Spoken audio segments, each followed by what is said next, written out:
Hey trackies, welcome back to another video. Please remember to smash that subscribe button, double check, triple check, even quadruple check to see if you're subscribed and get yourself subscribed. Also trackies, please remember to hit that like button. That's how the video gets through the YouTube algorithm. Share the video if you care. I hope you care, so share. And the comments, I expect it to be on fire today because I knew I was right when I told y'all yesterday. As a Jamaican, I'm snatching back my love because I could feel it. I could feel it in every ember of my soul trackies that, yeah, man, we're going to see something ridiculous tomorrow in that women's 100 meters, meaning today. And yeah, we did see that. But before we get into that, let's jump into the other, events and, of course, what was completed today. And I want to quickly say as well that I did shout out Grand Slam yesterday for, improving the website. It's more user friendly. But in doing so, trackers, I realized that we can no longer find the overall results. So I don't really know who placed where unless I pretty much take a screenshot of what I saw on the screen. Like I couldn't find who won how much money. You know what I mean? So that being said, trackers, they need to update that part of the website and add back the section where you see the overall winner or the overall placements when you add the points for the two events that were completed by the athletes. That being said, trackies, jumping into the results, let's start with the long hurdles where the 400-meter section was completed today. And we had the Jamaican Asini Wilson competing there, trackies, and he was fifth in the men's 400 meters where he ran a time of 46.24 seconds. Now, taking the win was Trevor Bassett, and he ran a 45.47 seconds. Chris Robinson was second, 45.62, and Alison Dos Santos was third, 45.63. This means that Alison Dos Santos was dethroned, Tracky. So he won two slams back to back, and he was dethroned here. So the winner overall, Trackies, was Trevor Bassett, walking away with that 100K. And of course, Asini Wilson was fifth overall, Trackies, walking away with $20,000. That's 20,000 USD. So great going for Asini Wilson and competing here in the long hurdles. Now moving on over from that distance, the equivalent from the female perspective, 400 meters for long hurdles. And we had Rochelle Clayton and of course Anjanette Knight. Anjanette Knight was third where she ran a time of 52.87 seconds. Rochelle Clayton was fourth. She ran a time of 53.17 seconds. Winning the race though was Lena Nielsen, and she ran a time of 52.60 seconds with Jasmine Jones walking away with second place, 52.73 seconds, which means that Jasmine Jones was the overall winner for the long hurdle section, trackies, where she walked away with that 100K. We had Anjanette Knight coming in fourth place, trackies, walking away with $25,000, and Rochelle Clayton was sixth overall, winning $15,000. Now, jumping on over from the long hurdles, trackies, I'm trying to get through this as fast as possible because it was a bit long yesterday. It was definitely a bit long yesterday. So, yeah, jumping into the 100 meters or the short hurdle section where we had the 100 meters and we had Ackera Nugent, we had Danielle Williams, and we had Megan Tapper take part in the 100 meters. No questions asked. Ackera Nugent walked away with a fantastic win. Trackies running a 11.11 seconds. Now in second place was Sydney McLaughlin Leveroni, interesting, 11.21, and Ditaji Kambunji was third, 11.41 seconds, a personal best for her. Now Daniel Williams was fourth, running a 11.44 seconds, and Megan Tapper was fifth, running a 11.52 seconds. Now this means that Ackera Nugent walks away back-to-back slam champion, another 100K for her. And for the other Jamaican trackies, Megan Tapper was fourth and she walked away with $25,000, and Danielle Williams was seventh and she walked away with $12.5 thousand or $12,500. Right now, how did this race go? I definitely thought it went according to plan from an Ackera perspective. She definitely went in as heavy favorite and she executed fantastic, was able to separate from the field, around 40-50 and maintain that position. However, I was surprised at how well Sydney competed in that 100 meters, given that her execution wasn't the best. But listen, when you got speed, you just got speed. And I remember last year when she competed in that 200 meters and took down a world-class field, including Gabby Thomas. I was like, wow, if she should ever focus on the shorter sprints. And, I wasn't really thinking about 100 at the time. But, Chuck, is when you're just a phenomenal athlete, it doesn't matter sometimes what event you compete in, you're just going to be awesome. And that's Sydney. literally coming in her first 100 meters in I don't know how long. Some people say high school. I didn't really go back and check, but yeah, it's been a minute since she's run the 100 meters, and she comes in here and runs at 11.21 like it's nothing. I'm like, gosh dang it, I'm watching people running 100 meters whole season and can't run 11.21 all no.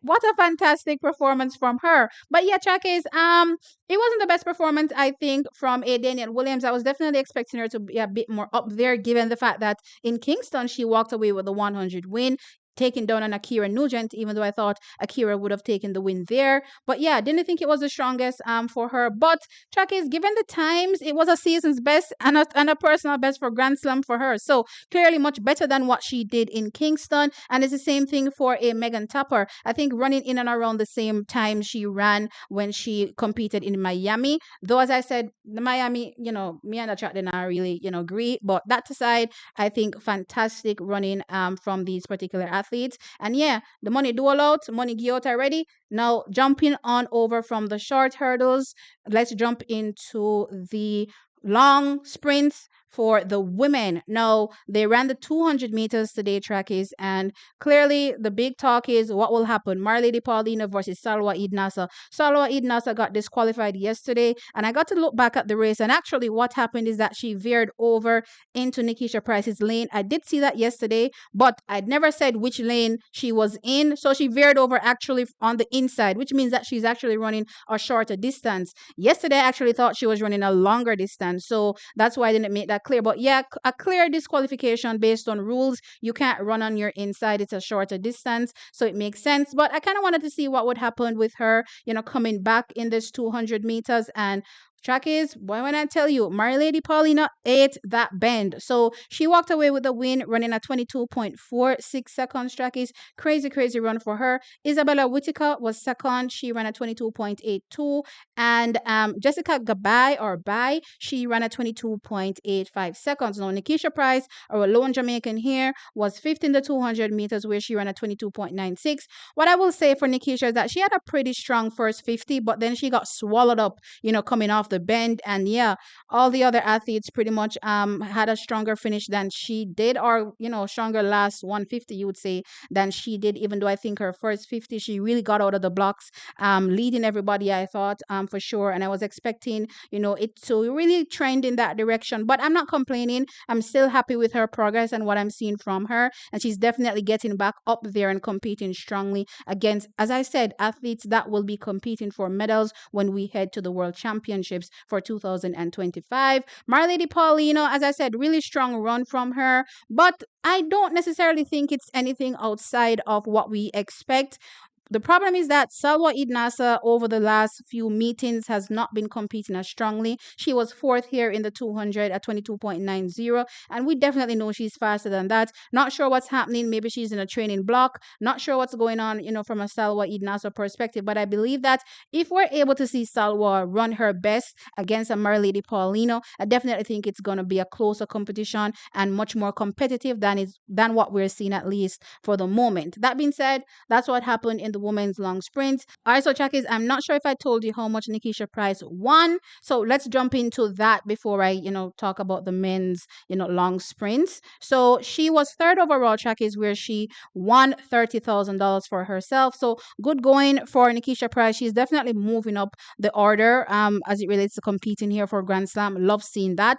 And I can't wait to see, what happens when she gets to trials. And yeah, from there on out, the World Championships, clearly, right? So moving on from that event, let's jump into now, as I said, the men's long sprints. We had Javon Powell. He was eighth in this event, trackies, where he ran at 20.91 seconds. I thought he tried to be in the thick of it, coming off that 100 meters, but he definitely faded, towards the end of the race, or in that final, 75 meters of the race, definitely faded. Taking the win was Alexander Ogando, where he ran at 20.13. Jerry Richards was second. He ran at 20.34. And Stephen Gardner, after pulling up in the four, ran really well here for third, 20.49. So it seems as though he's coming back after multiple injury setbacks. Now, from a money perspective, Now, Javon Powell finished eighth overall, where he won $10,000 for himself. Walking away with the win for the 100,000 was Matthew Hudson Smith. I believe this is his second time winning. I believe he won in Kingston as well. Now, jumping on over from that event, track is let's jump into the women's 100 meters. Track is look here. After yesterday, well, no, to be fair, I was watching her from in Miami. Now, minus the times that I keep telling you I don't trust that track. That track is fast. But I've been watching her from Miami and I told y'all, hey, I'm falling in love with her because she's been executing well. Technically, she looks much better than everybody else and much actually further along than everybody else when I start to compare what I'm seeing globally with the sprints. Now, don't get me wrong, everybody's, in different training places, I suppose, or training blocks. So you can't really say, what's going to happen at the end of the day. But as it relates to right now, she was definitely giving me, I'm at least, better than everybody else, right now where we are in the world. And interestingly, after that 200 meters yesterday, I was like, hold up, wait a minute. This is giving me 10-7 vibes. I was definitely getting 10-7. And I was telling you all, trackies, that I'm definitely looking out for her in that 100 meters because I'm thinking that it's going to be absolutely ridiculous. And I was right, trackies. She came out and she ran a 10.73 seconds. Melissa Jefferson Wooden, she's on one this season. I love when athletes springboard from one season into the next season and start to, believe in themselves and put the work in. And as she said in her post-race interview, which a lot of people lose, after they win a medal, is remain disciplined. A lot of people, they get a lot of money. Clearly, they're in America, so a lot of brand deals keep coming their ways and, a lot more opportunities for earning. And, they lose sight of what's happening on the track and start to focus on what's happening off the trackies. And for Melissa Jefferson, what's going on off the track is awesome for her, but she's still focusing on what's going on the track. And I love that for her. She's remained focused more than every other, American athlete that I've seen so far. And yes, it's still early in the season, so a lot of athletes can potentially catch up to what, is going on here. But Melissa Jefferson is definitely making herself a solid favorite heading into the World Championships that comes up in September, for one of those medals, and not just any medal, for gold potentially. Now, clearly, I told y'all I'm snatching back my love. No joke about it. Me snatching it back. Love her, but me snatching it back. Me forgot to take the love there. I'm pulling out my heart and I'm going to seal it inside a barrel and seal it with some tape. Like when them send barrel from foreign and it have the tape the way it look like it can't come off. Yeah, man, I forgot to do one of them things there because honestly, she is definitely giving me, really, really gold medal threat vibes when we come to or when we talk about the World Championships. And realistically, track is we have to start think about, what does Jamaica have to offer? Right? Clearly, we have some of the best sprinters to ever do it, but will they be able to get into that shape or ever get back to that shape to compete with somebody that is showing you right now that they can't run 10.73 seconds? Now, we are clearly also banking on a young Tia Clayton. What will she be able to do? Can she challenge? Now, clearly, I've been saying, Tia, I believe she can run 10.7. The 10-7 hasn't happened yet. So until we see it, right now, it's just a thought out there in the clouds. At least for now, Melissa Jefferson has shown that she's capable of running that 10.7. The only other athlete potentially, I believe, that will come out strong and show that, she's also a gold medal threat is the Olympic champion, that is Julian Alfred. But for now, trackies, there's a lot of question marks when it comes to, the Jamaican team and who will be competing for us at the World Championships and how strong these athletes will be, how fast they will be, can they challenge for an actual medal? And yeah, me not really rep nobody right now where it look like so them can take down Jamaica. Not happening. Not ever going to happen. But still a fantastic run from her. I'm excited for her and her season and I can't wait to see what happens at the end of the day. One thing me have to say though, a Jamaica straight, but yeah, I'm still looking forward to seeing what she will be able to do. Now, in second place was Tamari Davis. She ran at 11.03 seconds, and Thelma Davis was third, and she ran at 11.14 seconds. All right, so trackies, let's jump on over into the men's equivalent, that 100 meters from the short sprints. And boy, yeah, Kenny has remained undefeated for whole Grand Slam. He's going to become the face of Grand Slam. He ran a 9.86 for the win. Brian Lavelle, trackies, was second, and he ran a 10. 10.02 seconds, a season's best. And of course, Daniel Hughes was third. He ran at 10.05 seconds. Now, interestingly, track is Brian Level. I told you all a few weeks ago, for me, he was definitely scaring sub 10. So I'm not surprised seeing him run this close to, sub 10 in this particular race. Loved his execution. He was good from start to finish. Just beat by the better man on the day, Kenny Benerick. That 9.86, I think that was well within expectations from me, especially given what I've been seeing. He wasn't giving me Melissa Jefferson. Melissa Jefferson was definitely giving me 10.7. Kenny was not giving me 9.7. So this 9.8 for me, definitely what I estimated. So 9.86, a new personal best, a world lead. Great going for him. And Darnell Hughes, coming back into things, trackies, and 10.05. No complaints there for these athletes. But yeah, that's what happened for the second and final day trackies for the Grand Slam, leg in Philly. Oh, I didn't tell you about the money. Let me go into the money. So into the money now. Brian Lavelle comes third and he wins $30,000 for his third place. All right, so trackies, sound off in the comment section below and let me know your thoughts. That woman's 100 meters, Melissa Jefferson. Oh my gosh, has she signaled her intent? Yeah, man, I told y'all I could feel it. I could feel it from yesterday. And yeah, man, trackies. Let me know your thoughts. Like the video, subscribe to the channel. I'll catch you all in the next one. Bye.